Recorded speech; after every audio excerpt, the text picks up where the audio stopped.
두통을 알아보신 적이 있습니까? 저는 가끔 두통이 옵니다. 찬바람을 쐴 때 두통이 와요. 그래서 여름에도 갑자기 에어컨 바람을 쐬거나 또 겨울에 찬바람을 갑자기 쐬면 두통이 오는데, 지난주에 제가 두통이 와서 고생을 좀 했습니다. 지난주 화요일 날 좀 추웠죠. 날이 추웠는데 화요일 오후부터 두통이 시작되었어요. 그리고 밤에 잠을 못 잤습니다. 두통 때문에 계속 깨다 자다 했는데, 수요일 새벽에 이제 성전 건축을 위한 초하루 기도했는데 도저히 갈 수가 없는 거예요. 정신이 없고 집중이 안 되고 또 계속 인상이 찌푸러져 있으니까 이런 얼굴로 설교를 어떻게 하나 싶고, 그래서 결국 이제 특세에 가지를 못했죠. 그리고 오전 내내 아프다가 오후부터 이제 좀 풀렸습니다. 이 두통을 알아보신 분들은 얼마나 괴로운지 아시지요? 아실 겁니다. 근데 두통이 없는 것도 문제예요. 물론 제가 아픈 것들은 아마 감기 때문이 아닌가 싶은데 그렇게 앓고 넘어갔지만은, 정말 머리에 이상이 있는 경우에 뇌나 혈관에 이상이 있어서 머리가 아픈 경우에는 아프지 않은 게 문제예요. 그죠? 통증이 없는 게 문제입니다. 아파야 이거 왜 이렇게 아플까? 그리고 병원에 가서 검사를 해보고 치료를 받을 수가 있는데, 통증이 없다 그러면 이렇게 몸이 이상이 있는데도 아픈 줄 모르고 병원에 안 가니까 병원을 키우게 되겠죠. 그죠? 감각, 통감이죠. 통각. 예, 아픈 줄 아는 것, 감각이 있는 게 중요합니다. 우리 신앙생활에서도 이 감각이 중요해요. 우리 신앙생활의 감각을 영적 감각이라고 합니다. 영적 감각. 오늘 이 영적 감각의 문제를 함께 나누고자 합니다. 오늘 본문의 배경이 되는 곳은 사대라고 하는 교회입니다. 사대라고 한 지역은 조그마한 도시였지만 아주 부유한 도시였어요. 양털이라든가 염색, 이런 옷 만드는 기술이 발달했던, 그래서 오늘 본문에도 옷 이야기가 나옵니다. 옷 만드는 기술이 발달했던 도시, 그러니까 경제적으로 번창했던 도시고, 지형적으로 외적이 공격하기 힘든 곳이었기 때문에 아주 안정된 사회였습니다. 그러니까 평화로운 사회였어요. 특히 사대 교회에는 이단의 문제라든가 우상 숭배 문제라든가 황제 숭배, 이런 핍박이 없었습니다. 그러니까 신앙생활하기 좋은 곳이에요. 경제적으로 부유하고 믿는 사람도 많고 핍박 박해도 없고 믿기가 편한 그런 교회. 그러니까 당연히 교회 건물도 크고 사람들도 많이 모였을 것이고, 모이면 큰 소리로 찬양하고 또 프로그램도 많았겠죠. 그죠? 그런데 주님은 그 사대 교회를 향해서 너희는 살았다 하는 이름은 가졌지만은 너희는 죽은 자다. 너희는 새 생명을 얻은 산자라고 말하지만은 사실 너희는 죽은 자와 같다. 이렇게 예수님께서 책망을 하셨습니다. 오늘 보면 1절 우리 같이 한번 읽어보겠습니다. 1절 자, 시작. 사대 교회의 사자에게 편지하라. 하나님의 7영과 7별을 가지신 이가 이르시되 내가 네 행위를 아노니 네가 살았다 하는 이름은 가졌으나 죽은 자로다. 살았다 하는 이름은 가졌으나 죽은 자다. 예, 쉽게 말해서 사람들은 네가 살았다고 말하지만은, 너희들은 스스로 살아있다고 말하지만 내가 볼 때는 죽은 자와 다름이 없다. 너희들은 산송장 같은 사람이다. 산송장. 다른 말로 영적으로 무감각해졌다. 영적으로 무감각해졌다. 그런 말씀입니다. 우리는 감각이 있지요. 오감이라는 게 있습니다. 오감. 그죠? 오감. 보고, 듣고, 또 냄새 맡고, 맡고 하는 이런 오감들이 무감각해질 때가 있어요. 그죠? 예. 냄새를 못 맡을 수가 있겠죠? 맛을 못 느낄 수가 있어요. 눈이 보이지 않을 수가 있고, 귀가 들리지 않을 수가 있고, 촉각이 무뎌질 수가 있어요. 이 촉각이 무뎌지면 어떻게 됩니까? 뜨거운 물을 만졌는데, 이 뜨거운 줄 모르고 그냥 물 속에다 손을 넣을 수도 있는 거죠. 그죠? 뜨거운 불이 있는데 이 뜨거운 줄 못 느낀다. 무감각하게 되면 불에다가 손을 넣어서 손을 다칠 수가 있는 겁니다. 이 무감각이 상당히 위험한 겁니다. 아무리 맛있는 음식을 대접을 해도 맛을 못 느낀다. 무감각하다면 이 맛을 못 느끼니까 고마운 마음을 표현할 수가 없죠. 그죠? 아름다운 음악이 들리는데 귀가 무감각하다. 그 음악을 제대로 이해할 수가 없는 거죠. 예. 특히 여러분, 마음이 무감각한 사람이 있어요. 마음이. 예. 주로 어느 지방 사람들이 그렇다 그러죠? 예, 그런 말이 있더라고요. 마음이 무감각하게 되면요, 옆 사람의 마음을 전혀 못 느끼는 거예요. 목석 같다 그러죠. 상대방의 마음이 어떠한지, 고통이 뭔지 전혀 모르는 거예요. 그런 사람이 배우자라면 참 힘들겠죠. 그죠? 예, 지금 고개 끄덕이는 분들은 아마 남편들이 그런 분인 것 같아요. 예. 그렇게 공감을 전혀 못하는 사람, 마음이 무감각한 사람이 친구가 되거나 사랑방 식구가 되면 참 피곤해요. 그죠? 왜? 전혀 이해를 못하니까. 전혀 공감을 못 해주니까. 이 마음이 무감각해진 사람들이죠. 이런 무감각도 있지만은 영적으로 무감각해지는 게 더 큰 문제입니다. 영적인 무감각. 오늘은 이 주제입니다. 그럼 영적으로 무감각하면 어떤 현상이 생길까요? 예를 들면 찬양을 부르고 예배를 드리는데 하나님을 못 느껴요. 찬양은 하나님께 하는 거잖아요. 그죠? 하나님께 하는 건데 찬양을 받으시는 하나님이 살아계시는 못 느끼는 거예요. 예배는 하나님께 드리는 건데 예배를 드리면서도 하나님이 계시다 이걸 못 느끼는 거예요. 왜요? 영적으로 무감각하기 때문에. 기도를 하고 간증을 들으면 야 하나님 살아계시구나, 하나님 이렇게 역사하시는구나, 하나님 역사가 느껴져야 될 텐데 영적으로 무감각하게 되면 기도 생활을 해도 간증을 들어도 하나님 역사하시는 것이 안 느껴져요. 영적으로 무감각하게 되면 성경을 읽어도 하나님 음성을 못 듣습니다. 성경은 눈으로 보고 글자를 보는 것이지만은 성령님은 그 성경을 통해서 우리에게 찾아오시고 말씀하시는데 영적으로 무감각하게 되면 성경을 아무리 많이 읽어도 성령의 음성을 못 듣게 됩니다. 봉사하는데 우리가 주님을 위해서 하죠. 여러분 찬양대라든가 안내라든가 주차관리 주님을 위해서 합니다. 그러면 주님을 위해서 한다 그러면 봉사하면서 주님 마음을 느낄 수 있어야 돼요. 주님이 뭘 기뻐하시는지 뭘 좋아하시는지 우리 삶을 받으시는 주님을 느낄 수 있어야 되는데 영적으로 무감각하게 되면 주님의 뜻이 무엇인지 주님이 기뻐하는 게 뭔지 못 느껴요. 특히 영적으로 무감각한 사람의 특징이 뭐냐면 감사가 없어요. 감사는 뭡니까? 하나님이 이렇게 하셨다는 거예요. 하나님이 이렇게 응답하셨다는 겁니다. 하나님이 이렇게 도와주셨다는 거예요. 그런데 영적으로 무감각하게 되면 우연이라는 거예요. 우연이라는 거예요. 감사할 줄을 모릅니다. 그래서 우리 입술에 감사가 사라졌다. 그 얘기는 뭐예요?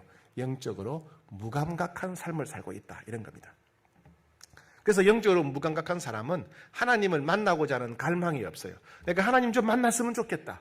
내가 하나님과 교제했으면 좋겠다. 내가 하나님의 음성을 들었으면 좋겠다. 내가 하나님의 응답을 경험했으면 좋겠다. 내가 하나님의 임재를 경험했으면 좋겠다. 이런 갈망이 없어요. 그리고 하나님과 전혀 상관없이 살아도 별 문제가 없어요. 하나님 말씀 듣지 않고 하나님 만나지 않고 하나님 원하시는 게 뭔가 그 상관없이 내 생각대로 선택하고 내가 원하는 대로 선택하고 내 마음대로 살아도 별로 문제의식이 없는 거예요. 영적으로 무감각하기 때문에. 심지어는 죄를 지어도 아무 거리낌이 없어요. 영적으로 무감각한 사람들은요, 죄를 지어도 아무 느낌이 없어요. 남을 미워한다든지, 다른 사람을 비난한다든지, 남들 뒤에서 험담한다든지, 시기 질투에 시달린다든지, 또 돈이나 정욕에 막 사로잡힌다거나, 이렇게 죄를 지어도 그 죄책감이 없어요. 부담이 없어요. 영적으로 무감각한 사람의 특징이죠. 또, 영적으로 무감각한 사람은 성도들과 교제하는데 마음에 분노가 가득하거나 불안, 짜증이 가득하거나 수치심이 가득하게 됩니다. 이런 것들 다 영적으로 무감각한 사람의 특징입니다. 그러면 영적인 무감각이 왜 위험할까요? 영적인 무감각이 왜 위험하기 때문에 예수님이 그렇게 사대교회 성도들을 책망하셨겠습니까? 우리가 영적으로 무감각해지게 되면 제일 먼저 하나님이 주시는 복, 은혜를 누리지 못합니다. 하나님은 우리에게 찾아오셔서 만나주시는데 영적으로 무감각해지게 되면 우리에게 찾아오시는 하나님을 느끼지 못해요. 하나님은 계속 우리를 사랑하시는데 하나님의 사랑이 느껴지지 않습니다.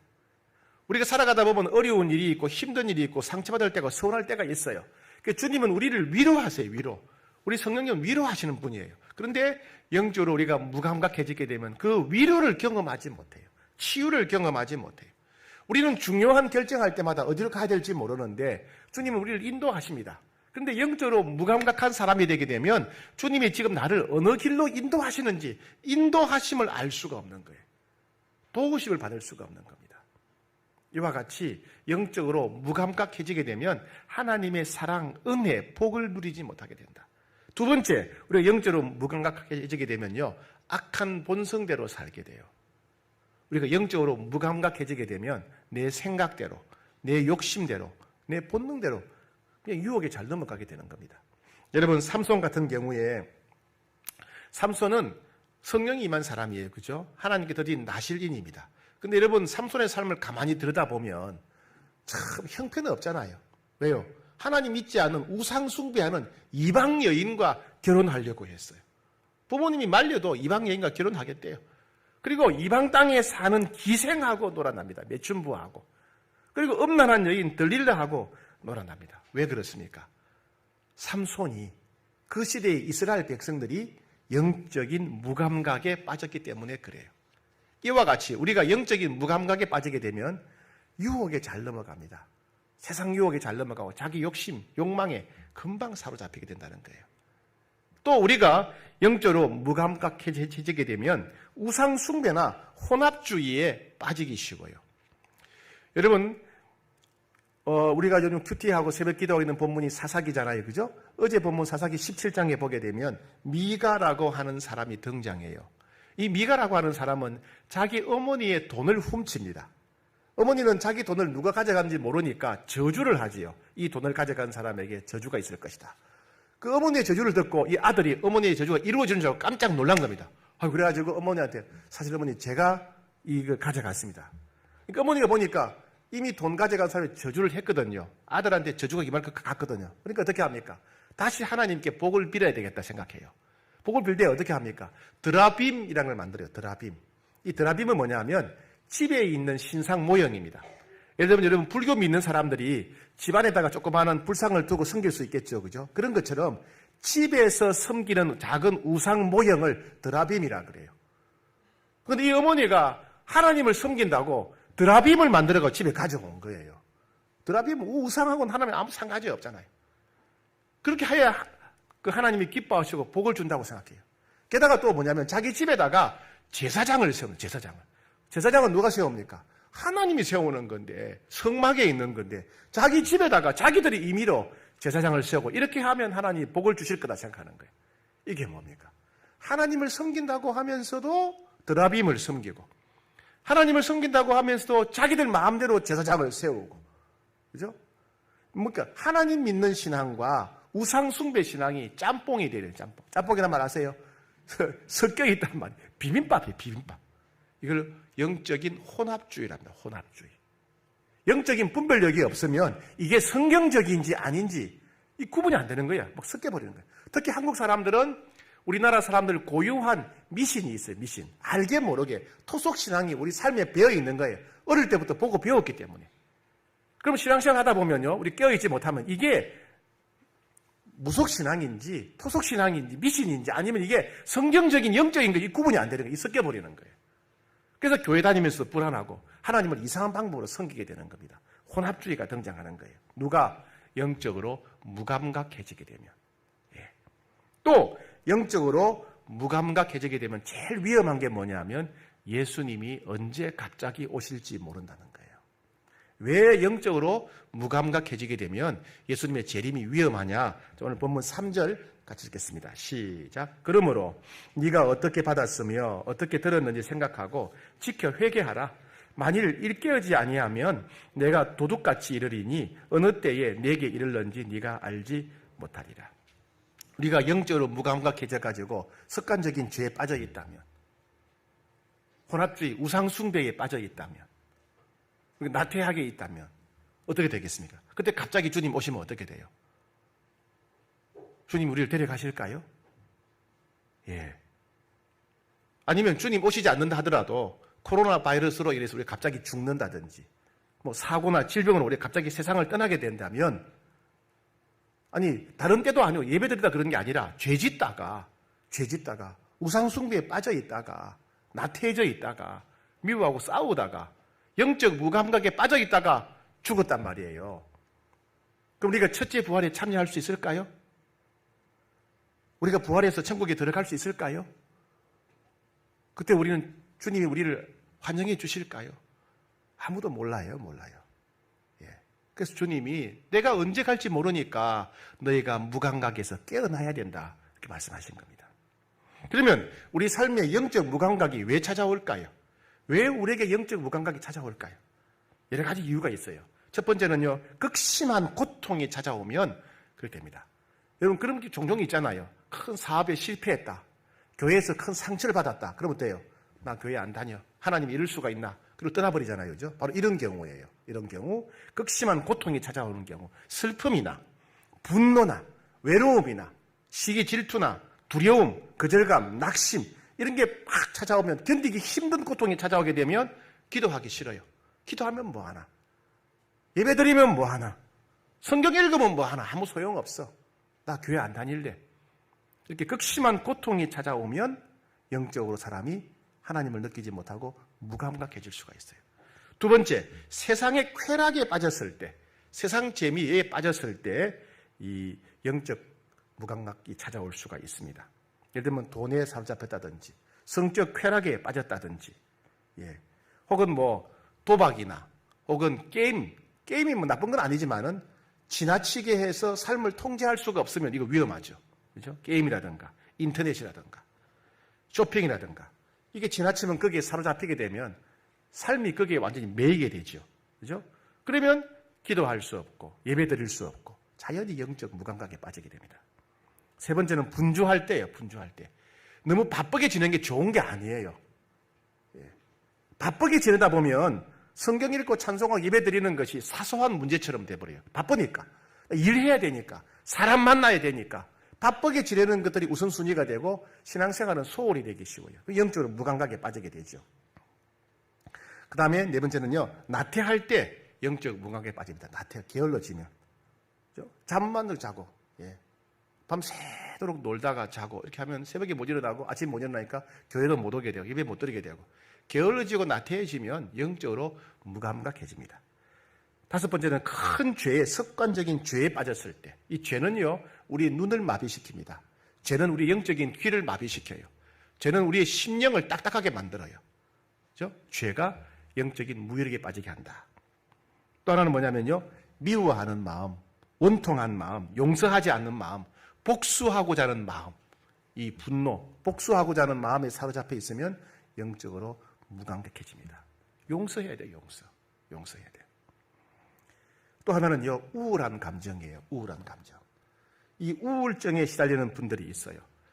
몸이 아파서 몸살 나는 것처럼, 마음이 몸살 난 것처럼 마음의 힘을 잃어버리는 게 우울함이죠. 의지가 없어지죠. 부정적인 생각이 사로잡히게 되고 여러 가지 회의가 찾아오고, 이건 죄가 아니에요. 죄가 아니지만은 우울한 마음이 찾아오면 우리가 영적으로 무감각해지고 무기력해지는 겁니다. 수많은 믿음의 사람들도 이런 우울증을 경험했습니다. 마르틴 루트라든가 찰스 스펄전 목사님이라든가 뭐 마더 테레사, 다 이런 분들이 다 우울증 때문에 굉장히 힘들어했어요. 어쨌든 우울한 마음이 찾아오면 우리가 무감각해진다. 마지막으로 중요한 게 있습니다. 여러분, 우리가 아무리 뭐 정상적인 생활을 하는데도 우리 영혼이 혼미하게 되는 경우가 있어요. 예를 들면 수요일 설교를 듣는데, 지금 설교 듣는데 무슨 내용인지 전혀 모르겠어. 막 잠이 오는 거야, 잠이. 그래서 설교 끝나는 순간 눈 뜨는 사람들. 성경을 읽어요. 성경을 열심히 읽었는데 끝나고 나니까 무슨 내용이지? 찬송을 크게 불러요. 막 크게 부르는데 무슨 내용인지 몰라. 기억이 안 나. 그냥 불렀어요. 왜요? 마귀가, 악한 영들이 우리 영을 어지럽게 만들어서 무감각하게 만드는 거예요. 그런 영을 가리켜서 혼미케 하는 영이다 그래요. 혼미케 하는 영. 혼미케 하는 영의 공격을 받으면 설교가 전혀 귀에 안 들어옵니다. 혼미케 하는 영의 공격을 받으면 성경을 읽는데 무슨 뜻인지 몰라요.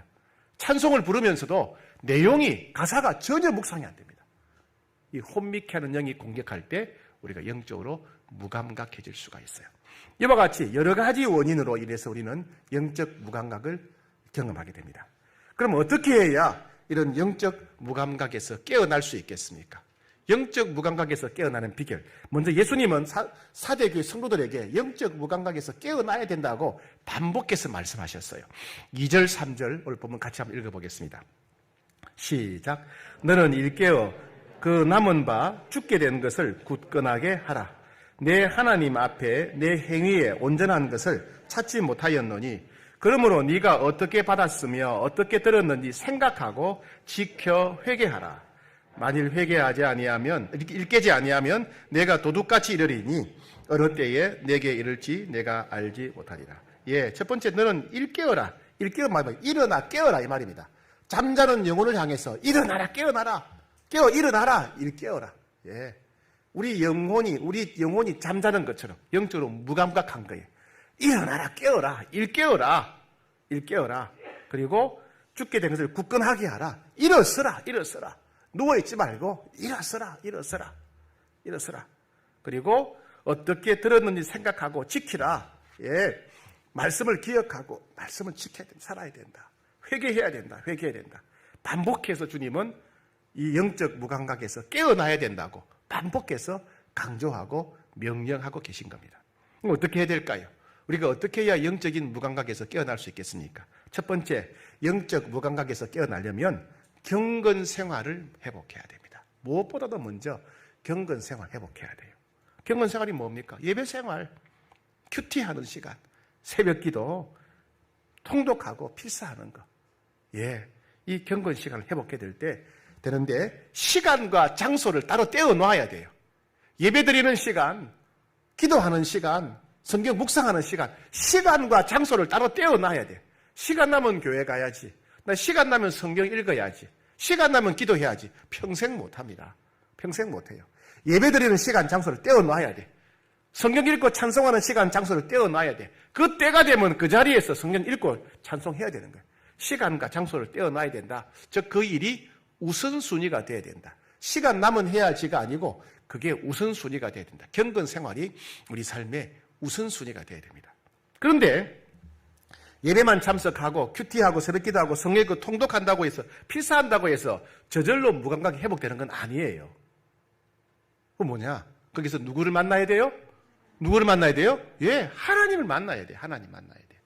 성경 읽으면서 하나님 못 만나면, 예배 드리면서 하나님 못 만나고 찬송하면서 하나님 만나지 못한다면 그거 계속해서 영적 무감각에 더 깊이 빠지게 되는 거예요. 하나님 만나야 돼요. 예배 때 하나님 만나야 되고 성경 필사하면서 만나야 되고 기도하면서 하나님 만나야 됩니다. 하나님을 만나야 하나님 음성을 듣고 하나님의 마음을 알게 되고 하나님과 동행하는 삶을 살게 되는 겁니다. 두 번째, 영적인 무감각에서 헤어나려고 하면 사명을 회복해야 돼요. 사명을. 자, 여러분 우리가 큐티하고 새벽기도하는 본문이 사사기인데 삼손이 주인공으로 나오잖아요. 그 삼손이 참 대단한 사람이에요. 그죠? 삼손이 성령을 받았는데 성령의 은사 중에 하나가 뭐냐면 괴력이야. 괴력. 힘이 센 거예요. 제가 볼 때 삼손은요 포크레인 정도의 힘을 가진 것 같아요. 포크레인. 그죠? 블레셋에 가가지고 성 문짝을 떼버리고 문설주를 빼가지고 그걸 짊어지고 60km를 갔다 그랬잖아요. 엄청난 힘을 가진 사람이에요. 근데 그 삼손이 언제 그 힘이 사라졌습니까? 예, 머리카락을 잘랐을 때, 그죠? 삼손의 머리카락을 잘랐더니 힘이 사라졌어요. 그럼 삼손의 머리카락이 대단할까요? 삼손의 머리카락이 마법의 힘이 있을까요? 아닙니다. 아니에요. 예. 자, 그 머리카락이 뭐냐 하면 나실인의 표현이에요. 나실인. 구약시대에는 나실인이라고는 제도가 있었습니다. 그게 뭐냐면 내가 하나님께 특정한 시간을 헌신하는 거예요. 하나님, 제가 3개월 동안 하나님께 헌신하겠습니다. 그 3개월 동안 뭐 하냐? 죄 안 짓고 술 안 마시고 하나님 찬양하는 데 힘쓰는 거예요.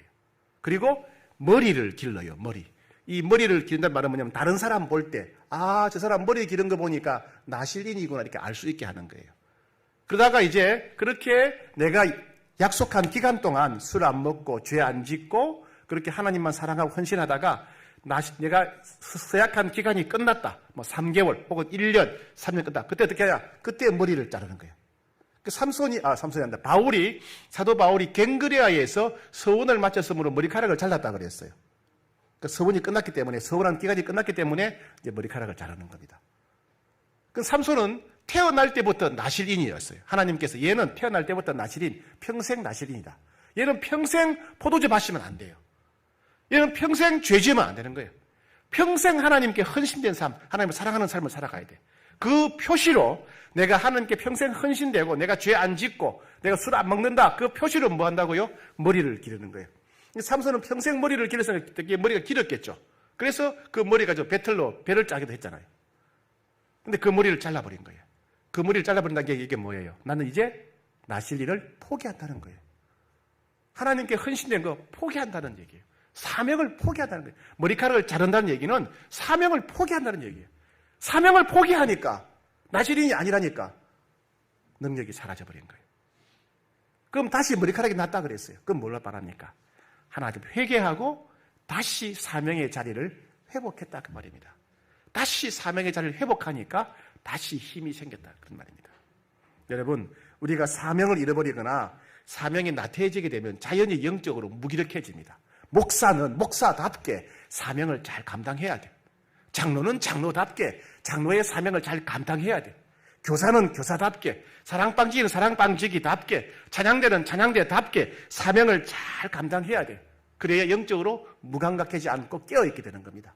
사명을 감당할 때 하나님이 내게 맡겨주신 일, 하나님이 나를 사용하신 일, 여기에 내가 충성할 때 하나님께 더 가까워지고 하나님 마음을 더 알게 되고 은혜가 충만하게 됩니다.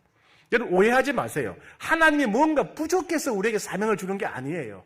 우리 하나님은 아십니까? 전능한 분이신데 혹시 아세요? 아세요 그런 거? 아시는구나. 우리 하나님은 전능한 분이세요. 우리 하나님은 불가능이 없는 분이세요. 그런데 왜 우리에게 일을 맡기시겠어요? 하나님은 전능한 분이신데 불가능이 없는 분인데 왜 우리에게 사명을 맡기시겠어요? 그것은 하나님 부족해서가 아니에요. 우리의 도움이 필요해서가 아닙니다. 하나님이 우리에게 사명을 맡기신 이유는 그 하나님을 위해서 일하는 사명을 통해서 하나님께 가까이 나아오라는 거예요. 네가 사명을 통해 나를 만나자. 야 찬양대 대원들아 그 찬양을 통해서 나를 만나자.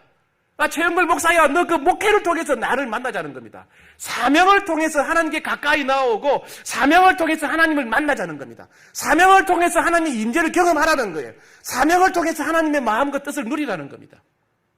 그 사명이 우리로 하여금 깨어있게 만드는 거예요. 그죠? 그래서 여러분 사명은 우리에게 주신 우리를 깨어있게 하시려고 복을 주시려고 우리에게 주신 은혜의 통로입니다. 은혜의 통로예요. 그래서 여러분 사명을 잘 감당해야 영적으로 깨어나게 됩니다. 사명을 소홀히 하고 게을리 하는 사람들은 영적인 무감각에 빠질 수밖에 없는 거예요. 세 번째, 영적 무감각에서 깨어나려고 하면 습관적인 죄를 끊어버려야 돼. 지난주에 말씀드렸죠. 이 사대교회도요, 흰옷 입은 자를 예수님이 칭찬하셨는데 그건 뭐냐면 사대교회도 죄 때문에, 습관적인 죄 때문에 영적인 무감각에 빠졌다는 걸 알 수가 있어요. 여러분 지난주에 말씀드린 것처럼 죄는 우리와 하나님과의 관계를 파괴합니다. 죄는 하나님의 음성을 듣지 못하도록 우리 귀를 막아버려요. 죄는 하나님의 손길과 역사를 보지 못하도록 우리 눈을 무감각하게 만듭니다. 죄는 우리로 하여금 하나님의 마음을 느끼지 못하도록 하나님의 사랑을 느끼지 못하도록 하나님이 주시는 평안과 기쁨을 누리지 못하도록 우리 마음을 딱딱하고 굳어지게 만드는 거예요. 죄는 내 생각대로 판단하고 내 생각대로 선택하고 내 마음대로 살도록 우리 마음을 교만하게 만듭니다. 죄가 우리를 교만하게 만들어요. 결국 죄는 우리로 하여금 기도 응답받지 못하게 만들고 찬양해도 하나님 만나지 못하게 만들고 성경 읽어도 음성을 듣지 못하게 만드는 겁니다. 죄는 우리를 영적인 무기력에 영적인 무감각에 빠지는 치명적인 원인입니다. 그래서 죄를 끊어버려야 됩니다. 반복적인 죄, 습관적인 죄, 중독이 돼버린 죄, 죄책감마저 사라져버린 그런 죄들을 끊어버려야 됩니다. 이런 말 있잖아요. 바늘 도둑이 소도둑 된다. 처음에는 그냥 별거 아닌데 이게 습관이 되다 보니까 큰 문제가 되는 거예요. 가랑비에 옷 젖는 줄 모른다. 처음에는 이 정도야 뭐 누구나 하는 거지 뭐 이 정도는 괜찮아. 이게 한 번 하고 두 번 하고 오늘 하고 내일 하고 모레 하다 보니까 이게 습관이 돼버리니까 우리 삶을 영적인 무감각에 빠지게 만드는 거예요. 어떻게 해야 될까요? 4절 같이 읽겠습니다. 시작. 그러나 사대에 그 옷을 더럽히지 아니한 자 몇 명이 내게 있어 흰 옷을 입고 나와 함께 다니리니 그들은 합당한 자인 연고라. 흰 옷을 입어야 된다. 흰 옷. 흰 옷이 뭘까요? 깨끗하게 빨래한 옷이 아니고 요한계시록 7장 14절에 보게 되니까 어린 양의 피에 그 옷을 씻어 희게 하였더라. 어린 양의 피에 옷을 씻은 사람. 내 죄 때문에 어린 양 대신 예수님이 십자가에서 대신 죽으셨구나. 내가 죽어야 했는데 예수님이 대신 죽으셨구나. 내가 내 죄 때문에 형벌을 받아야 되는데 예수님이 대신 받으셨구나. 이 사실을 믿는 걸 말하는 거예요. 그리고 내 대신 형벌을 받으신 주님께 용서를 구해야 돼요. 주님, 제가 제 죄 때문에 형벌을 받아 지옥 형벌을 받아야 되는데 예수님이 대신 받으셨는데 예수님 저를 용서해 주십시오. 내 죄 때문에 내 대신 죽으신 예수님이 흘린 피, 보혈이 내 죄를 깨끗하게 씻어준다는 사실을 믿어야 됩니다. 그러니 다시는 이제 죄의 종이 되지 말고 예수 그리스도의 종이 되기로 결단하셔야 돼요. 다시는 죄의 도구가 되지 말고 거룩한 인생을 살도록 결단해야 됩니다. 죄를 청산해야 돼요. 네 번째, 영적인 무감각에서 벗어나려고 하면 성도의 교제에 힘써야 됩니다. 왜 성도들을 만나는 것이 우리가 영적인 무감각에서 깨어나는 비결이 될까요? 여러분, 우리는 성도의 교제를 하다 보면 우리의 부족한 점을 알게 돼요. 그죠?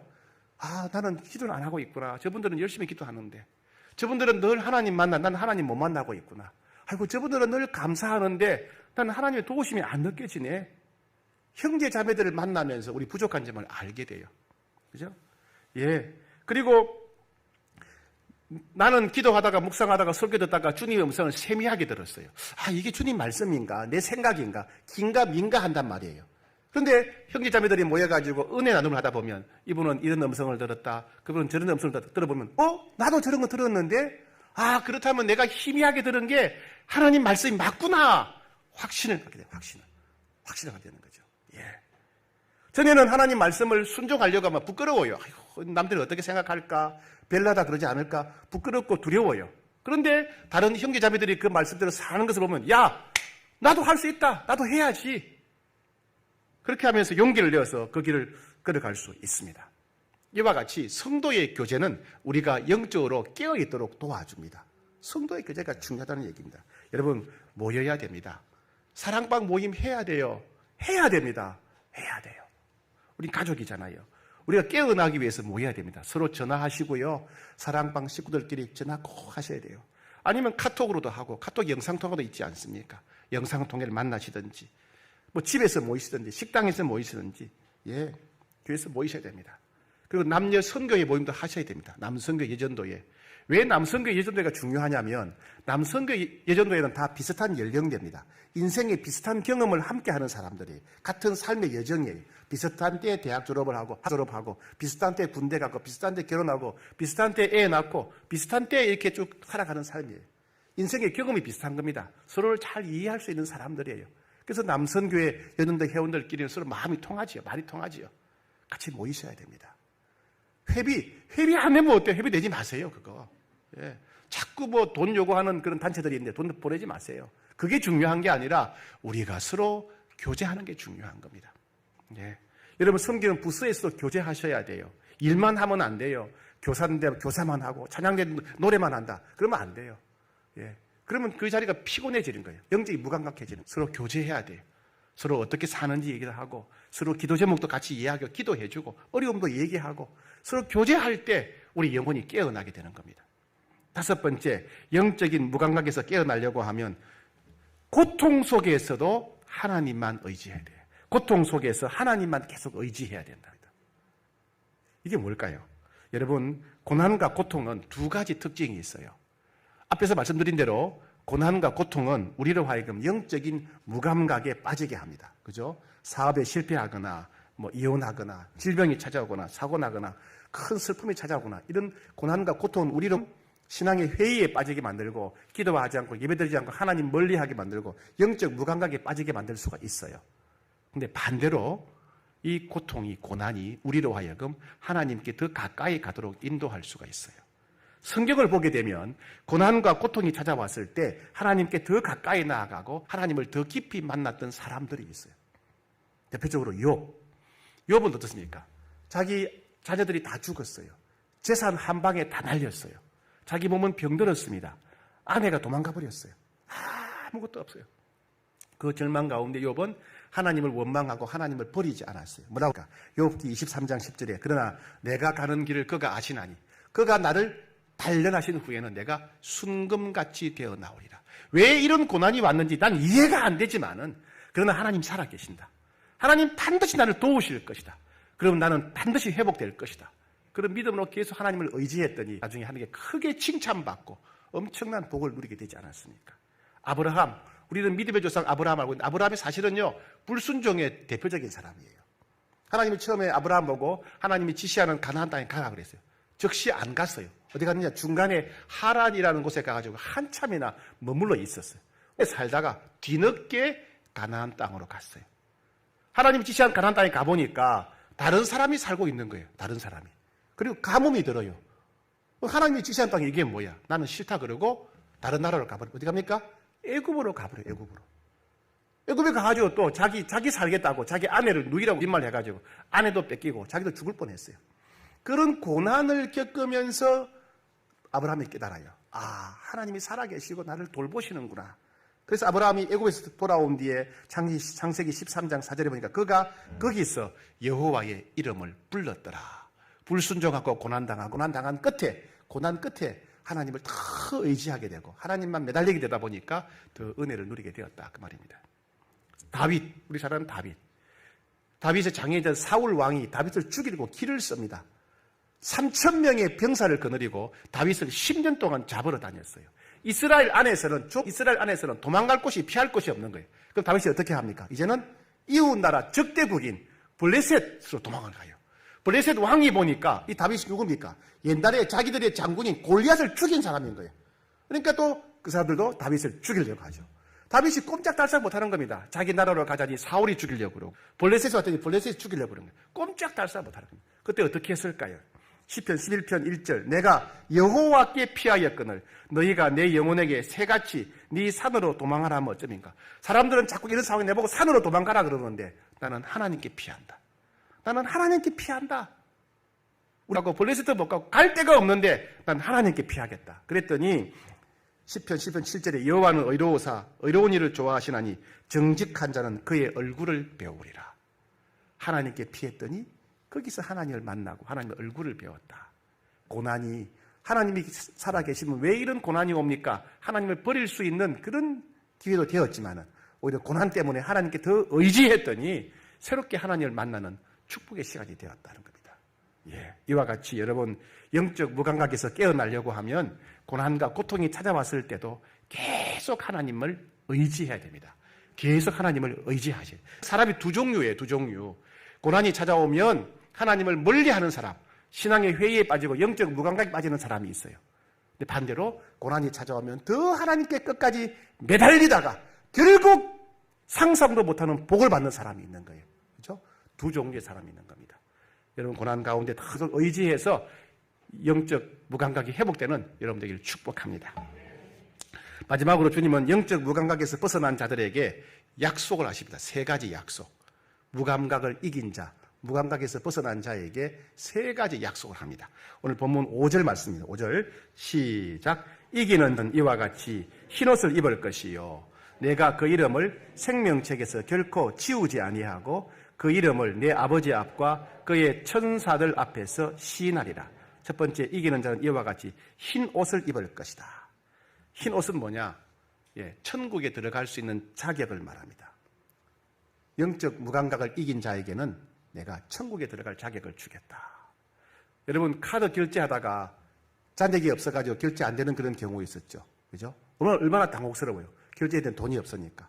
어떤 분은 외국 여행 가는데 비행기 표 다 끊고 비행기 타려고 하는데 여권이 만료가 된 거예요. 못 가는 거예요. 예. 우리가 마지막 날 심판대 앞에 섰는데 주님이 나는 너 모르겠는데 너 누구냐? 하나님이 너는 내 자녀가 아닌데 그렇지면 어떡할 거예요? 주님은 영적 무감각을 이긴 자에게 흰옷을 입고 처하겠다 약속하셨어요. 두 번째 5절 뒤에 보니까 이기는 자는 이와 같이 그 이름을 생명책에서 결코 지우지 않겠다. 생명책에서 이름을 지우지 않겠다. 생명책이 뭘까요? 요한계시록 20장에 보게 되면 20장 11절에 보게 되면 마지막 심판 때에 크고 흰 보좌가 있대요. 예수님이 크고 흰 보좌에 앉으셔서 세상 모든 사람들을 심판하신답니다. 근데 예수님 앞에 책이 두 권 있대요. 두 권. 한 권은 뭐냐면 구원받는 성도들의 이름이 기록된 생명책. 무슨 책이요? 생명책이 있어요. 그리고 죄를 지어서 예수 믿지 않고 지옥 형벌 당하는 사람들과 그 행위가 기록된 행위의 책이 있어요. 행위의 책. 생명책에 기록된 사람들은 구원받고 행위의 책에 이름이 기록된 사람들은 다 지옥 가 형벌 받는 겁니다. 근데 예수님께서 뭐라고 그러십니까? 이기는 자는 그 이름을 생명책에서 결코 지우지 아니하리라. 영적 무감각을 이기는 자에게는 생명책에서 이름을 지우지 않겠다. 여러분의 이름이 생명책에 기록되기를 축복합니다. 마지막 세 번째, 주님은 이기는 자에게 어떻게 하시느냐? 5절에 이기는 자는 이와 같이 그 이름을 내 아버지 앞과 그의 천사들 앞에서 시인하리라. 하나님 거지 앞에서 이름을 시인하시겠다는 거예요. 이건 맞아 무슨 모습이냐면 전쟁이 끝난 다음에 승리할 때 모습이에요. 장군이 병사들을 거느리고 전쟁에 나가서 크게 승리하고 돌아왔습니다. 이제 상을 줄 거 아니에요. 상을, 그죠? 왕이 큰 공을 세운 병사들에게 상을 주는데, 상을 줄 텐데 이제 그 사령관이 부르는 겁니다. 사람을 불러요. 큰 공을 세운 병사 누구 이름을 탁 부르면 그 병사가 나가서 왕한테 상을 탁 받는 거예요. 상을 받는 거예요. 이와 같이 그 이름을 내 아버지 앞과 그 천사들 앞에서 시인하리라. 하나님 앞에서, 천사들 앞에서 예수님이 우리 이름을 불러주시겠다는 거예요. 여러분, 레드카펫이란 말 알죠? 레드카펫. 빨간색 카펫인데, 이 빨간색은 사실 자두색인데, 이게요, 권위의 상징이에요. 그래서 옛날 로마 황제들은 항상 이 빨간색 자두색으로 옷을 만들어 입었어요. 황제들만 입는 옷 색깔이 빨간색 자두색이었어요. 근데 이 카펫을 깐답니다. 이건 귀한 손님 올 때 하는 거죠. 우리나라 같은 경우에는 외국이 귀빈 올 때, 다른 나라의 왕이나 대통령이 올 때, 비행기에 내릴 때 레드카펫을 쫙 깔아서 밟고 오게 만들죠.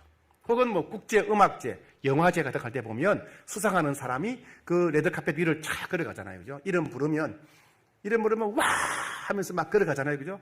수많은 수십 개, 수백 개 카메라 막 반짝이고 수치고 전 세계 사람들이 TV를 통해 들여다보고. 그죠? 그 레드카펫을 걸어갈 때 너무 황홀하대요. 온 세상의 주인공이 되었으니까. 여러분, 우리도요, 천국 가게 되면 레드카펫이 아니라 우리는 비교할 수 없는 황금길을 걸을 거예요.